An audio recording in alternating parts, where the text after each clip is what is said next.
Hello guys, वाणी teaching hub में आप सभी का स्वागत है। आज हम लोग पढ़ेंगे अलंकार। ठीक है। अलंकार में मैंने पूरा शब्दालंकार पढ़ा दिया है। अर्थालंकार में उपमा और रूपक दो चैप्टर पढ़ा दिया। आज हम पढ़ेंगे उत्प्रेक्षा अलंकार। उत्प्रेक्षा अलंकार में क्या होता है? उत्प्रेक्षा उत्प्रेक्षा का अर्थ होता है कि संभावना। ठीक है। एग्जाम में पूछता है कि उत्प्रेक्षा का अर्थ बताइए, तो आप बताएंगे कि उत्प्रेक्षा का अर्थ है संभावना। ठीक है। उत्प्रेक्षा क्या होता है? जब उपमेय में उपमान की संभावना या कल्पना की जाती है। ठीक है। उपमेय में उपमान की संभावना या कल्पना की जाती है, या अलग अलग वस्तुओं में समानता दिखाई जाती है, तो वहां क्या होता है? उत्प्रेक्षा अलंकार। ठीक है। संभावना जताई जाएगी कि ये ऐसा हो सकता है। ठीक है। ऐसा प्रतीत हो रहा है, ऐसा दिख रहा है। ठीक है। तो संभावना प्रकट की जाती है दो चीजों के बीच में। ठीक है। दो चीजों के बीच में संभावना प्रकट की जाती है। उपमेय और उपमान में दो वस्तुओं में समानता प्रकट की जाती है कि ऐसी संभावना हो, ऐसा प्रतीत हो रहा है जैसे संभावना लग रही है कि ये है। ठीक है। इसमें क्या होता है? पहचान क्या होती है इसकी?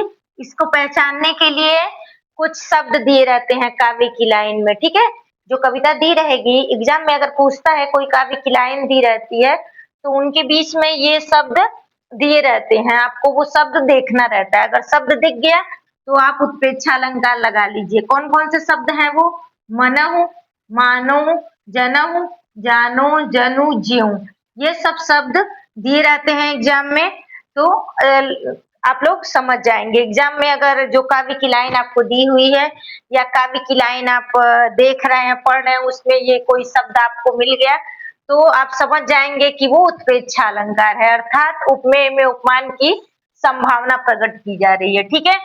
अब आप लोग क्या होता है? अलग अलग वस्तुओं में क्या होती है? समानता दिखाई जाती है। कैसी समानता? जैसे नेत्र मानो कमल है। ठीक है।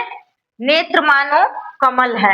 क्या है ये हो गया नेत्र, ये हो गया उपमेय, कमल हो गया उपमान। दोनों में संभावना प्रकट की जा रही है कि इस इंसान का नेत्र ऐसा है कि जैसे लग रहा है कि ये कमल है। तो ठीक है। कौन से शब्द द्वारा? मानव शब्द द्वारा ये प्रकट किया गया है कि नेत्र कमल के जैसा लग रहा है। ठीक है। अब इसमें पढ़ेंगे सोहत ओढ़े पीतपट, श्याम सलोने गात, मनहु। अब देखिए यहाँ पे वो शब्द आया है, मनहु नीलमणि शैल पर, आतप परियो प्रभात। ठीक है। सोहत ओढ़े पीतपट, इतना मतलब जो पीला वस्त्र राम जी ने पहना हुआ है, जो पीला वस्त्र राम जी या श्याम जी दोनों लोग का रंग क्या था? सांवले कलर के थे, सांवले रंग के थे, श्याम वर्ण के थे। तो उन्हें ये बताया जा रहा है कि जो राम जी है वो सोहत ओढ़े पीठ पर, पीला वस्त्र पीताम्बर धारण किए हैं।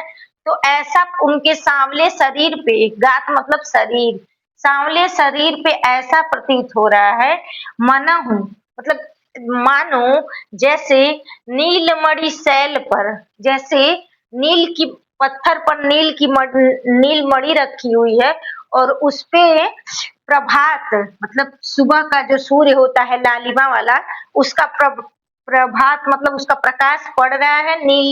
नीलमणि पे उसका प्रकाश पड़ रहा है, और उसमें जो लाइट जैसा प्रकाश उत्पन्न होता है नीलमणि पे, जब सुबह का प्रकाश पड़ता है, तो ऐसा प्रतीत होता है जैसे, कैसा प्रतीत होता है वो बता रहे हैं। कैसे?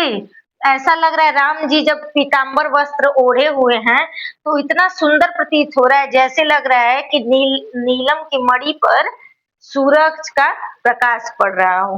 ठीक है। तो यहाँ मनहु द्वारा संभावना व्यक्त की गई है, संभावना के द्वारा बताया गया है। सिर फट गया उसका, मानो अरुण रंग का घड़ा हो।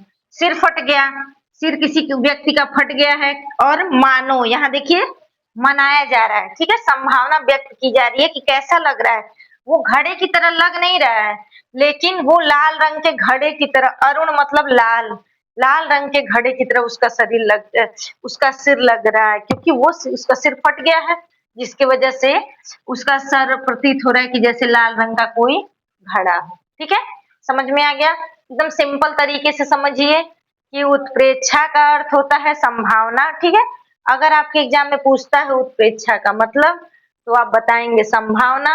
उत्प्रेक्षा क्या होता है? उपमेय और उपमेय में उपमान की संभावना व्यक्त की जाती है। ठीक है, जो वस्तु होती है जिसकी तुलना की जाती है और जिससे तुलना की जाती है, उसकी संभावना इसमें व्यक्त की जाती है। मानो जैसे किसी के मुख का वर्णन किया जाए, किसी के चेहरे का वर्णन किया जाए, उसकी सुंदरता का वर्णन किया जाए, तो वो बोला जाएगा, चंद्रमा से अगर वर्णन कर रहे हैं तो ऐसा इनका मुख जो है वो चंद्रमा के समान सुंदर प्रतीत हो रहा है। ठीक है, या मानो जैसे चंद्रमा ही है इनका मुख, तो क्या किया गया? संभावना व्यक्त की गई। ठीक है, समझ गए? उत्प्रेक्षा अलंकार एकदम इजी तरीके से समझ गए कि उपमेय में उपमान की क्या की जाती है? संभावना व्यक्त की जाती है। पहचान चिन्ह है मनहु मानो जनहु जानो जनु ज्यों। ठीक है, ये शब्द रहेंगे पहचान चिन्ह। अलग अलग वस्तुओं में समानता दिखाया जाएगा। उदाहरण देख लीजिए, नेत्र मानो कमल है, सोहत ओढ़े पीठ पत श्याम सलोने गात, मनहु नीलमणि शैल पर आतप प्रयुक्त भात।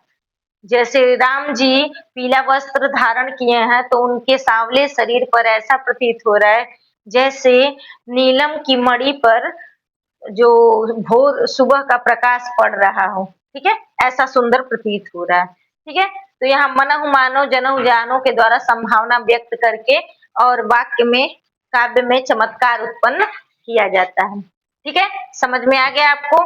अब ये आप लोग अच्छे से दो तीन बार रिवीजन करेंगे तो याद हो जाए।